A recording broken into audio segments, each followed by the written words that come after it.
मुखई स्मारक inter college से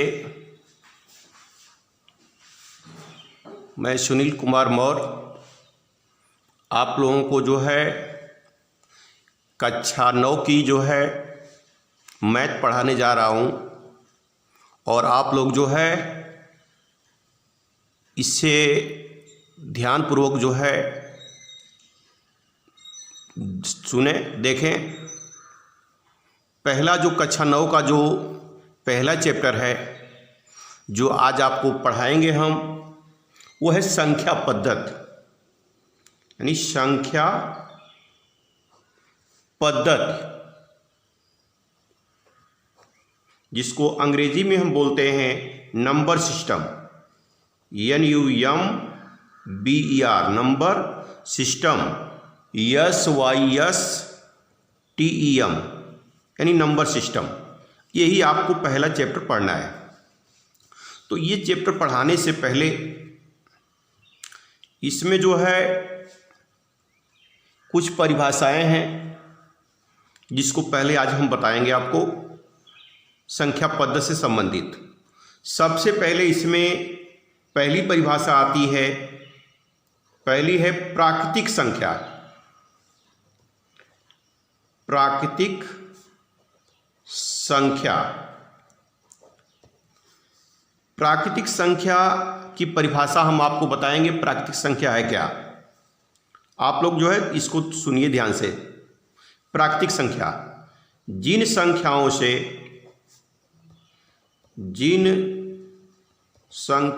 से हम वस्तुओं की गणना करते हैं उन्हें प्राकृतिक संख्या कहते हैं, या गणना की संख्याओं को प्राकृतिक संख्या कहते हैं। ये जो है आपको जो है प्राकृतिक संख्या की ये दो परिभाषा हो गई। लेकिन आपको ये मालूम होना चाहिए कि सबसे पहले आप जहाँ भी काउंट करना शुरू करते हैं, यानी गिनना शुरू करते हैं, तो सबसे पहले एक से ही शुरू करते हैं। इसका मतलब ये हो गया कि एक जो है ये छोटी प्राकृतिक संख्या है, यानी छोटी प्राकृतिक संख्या एक हो गई, और सबसे बड़ी प्राकृतिक संख्या जो है हम नहीं लिख सकते हैं क्योंकि यह अनंत होती है। तो ये प्राकृतिक संख्या की परिभाषा है, और प्राकृतिक संख्या को जो है हम कैपिटल N से लिखते हैं, यानी कैपिटल N बराबर हो जाएगा मझला कोष्ठक में 1 2 3 4 ऐसे करके लिख देंगे डॉट डॉट, यानी ये प्राकृतिक संख्या को प्रदर्शित कर सकते हैं इससे, कैपिटल N से।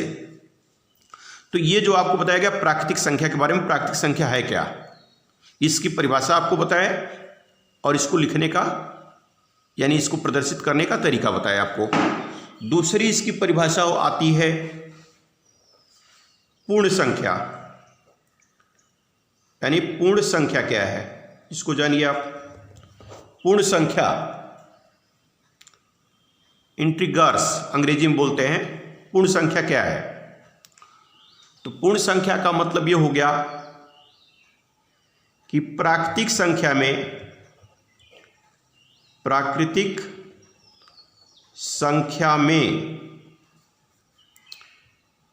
हम शून्य को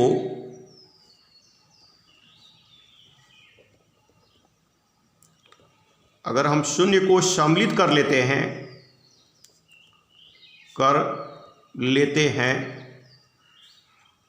प्राकृतिक संख्या में हम शून्य को सम्मिलित कर लेते हैं तो ये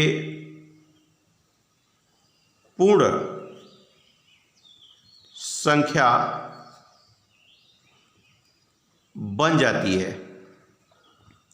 अर्थात प्राकृतिक संख्याओं के साथ शून्य को मिलाने से जो संख्याएं बन जाती हैं उन्हीं को पूर्ण संख्या कहते हैं। यानी इस तरह भी आप बता सकते हैं कि पूर्ण संख्या की क्या परिभाषा है। फिर से एक बार सुने। पूर्ण संख्याएं वे संख्याएं होती हैं जिनमें प्राकृतिक संख्याओं के साथ शून्य भी सम्मिलित होता है, यानी ये पूर्ण संख्याएं होती हैं। और पूर्ण संख्याओं को जो है हम W से, कैपिटल W से प्रदर्शित करते हैं। W बराबर 0 1 2 3 ऐसे करके डॉट डॉट लिख देंगे, मझला कोष्टक लगा देते हैं। यानी W से जो है हम पूर्ण संख्याओं को प्रदर्शित कर सकते हैं। तो ये पूर्ण संख्या की परिभाषा हो गई। इसके बाद और ये भी जानिए कि सबसे छोटी जो है पूर्ण संख्या जो है शून्य होती है। जैसे प्राकृतिक संख्या 1 होती है उसी तरह सबसे छोटी पूर्ण संख्या शून्य होती है, और सबसे बड़ी हम पूर्ण संख्या जो है नहीं ज्ञात कर सकते, ये भी अनंत होती है। अब इसके बाद आता है आपका पूर्णांक। तीसरा जो पॉइंट आता है पूर्णांक यानी इंटरगर्स। ये पूर्णांक क्या होता है?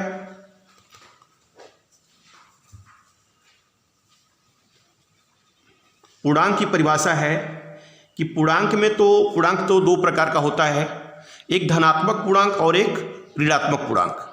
ये दो पूर्णांक होते हैं। तो इसमें इसकी परिभाषा ये बन रही है कि प्राकृतिक संख्याएं, यानी ये भी कह सकते हैं कि प्राकृतिक संख्याओं में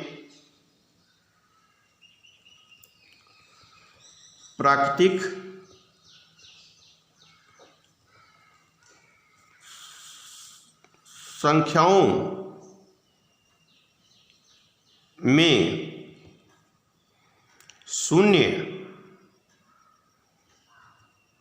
तथा ऋणात्मक संख्याएं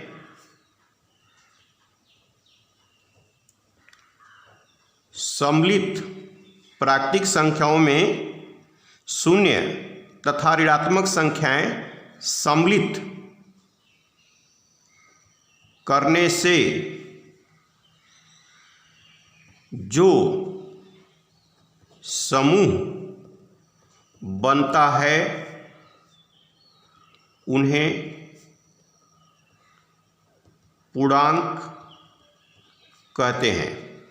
यानी इसका मतलब ये हो गया कि प्राकृतिक संख्या का मतलब यानी धनात्मक संख्या है, जिसमें धनात्मक संख्याएं और ऋणात्मक संख्याएं और शून्य ये अगर सम्मिलित होते हैं तो ऐसे समूह को जो है हम पूर्णांक कहते हैं। जैसे +1 +2 +3 डॉट डॉट कर दीजिए, फिर 0 -1 -2 -3 फिर डॉट डॉट। यानी इसका मतलब ये हो गया, पूर्णांक कहने का मतलब ये हो गया कि इसमें धनात्मक और ऋणात्मक और शून्य इस तीनों का समूह हो जाता है, उन्हीं को जो है हम पूर्णांक कहते हैं। या पूर्णांक की जो है एक और परिभाषा सुनिए कि पूर्ण संख्याओं तथा ऋणात्मक प्राकृतिक संख्याओं का संग्रह ही पूर्णांक कहलाता है। पूर्ण संख्याएं तथा ऋणात्मक प्राकृतिक संख्याओं का संग्रह ही पूर्णांक कहलाता है। ये भी आप परिभाषा दे सकते हैं। और इसे जो है कैपिटल Z से प्रदर्शित करते हैं, कैपिटल Z से। तो कैपिटल Z बराबर होता है मझला कोष्टक डॉट डॉट -2 -1 0 1 2 3 डॉट डॉट। ऐसे जो है पूर्णांक को हम प्रदर्शित कर सकते हैं। तो ये जो है पूर्णांक के बारे में आपको बताया गया। और ये भी समझिए पूर्णांक में न तो सबसे छोटा और न ही सबसे बड़ा कोई पूर्णांक होता है। यानी पूर्णांक में न तो कोई छोटा होता है न कोई बड़ा होता है। और शून्य न तो धनात्मक पूर्णांक है और न ही ऋणात्मक है। शून्य न तो धनात्मक पूर्णांक है और न ही ऋणात्मक पूर्णांक है। प्रत्येक पूर्ण संख्या तथा प्राकृतिक संख्या पूर्णांक होती है। इसके बाद आपका अगला पॉइंट आता है परिमेय संख्या। परिमेय संख्या यानी रेशनल नंबर, जिसको बोलते हैं रेशनल नंबर, परिमेय संख्या। यानी ये परिमेय संख्या क्या है, इसकी क्या परिभाषा होती है? जिन संख्याओं को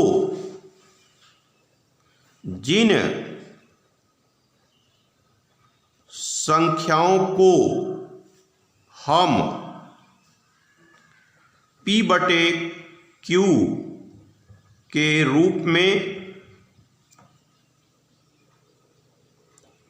लिख सकते हो, जिन संख्याओं को हम P/Q के रूप में लिख सकते हो और P और Q दोनों पूर्णांक हो, लेकिन Q = 0, अर्थात Q का मान 0 न हो, तो उन्हें परिमेय संख्या कहते हैं। या परिमेय संख्या की एक दूसरी परिभाषा भी है कि जिन संख्याओं को हम भिन्न के रूप में लिख सकते हो और उस भिन्न का अंश और हर दोनों पूर्णांक हो, लेकिन हर का मान 0 न हो, उन्हें परिमेय संख्या कहते हैं। तो ये परिमेय संख्या की परिभाषा हो गई। इसका मतलब ये हो गया कि जितनी भी प्राकृतिक संख्याएं होती हैं, ये सारी जो है परिमेय संख्या होती है, या जितनी भी पूर्ण संख्याएं होती हैं वो भी परिमेय होती हैं। तो ये जो है परिमेय संख्या की परिभाषा और परिमेय संख्या के बारे में बताया गया, आपको विषय में बताया गया कि ये परिमेय संख्याएं क्या होती हैं। धन्यवाद।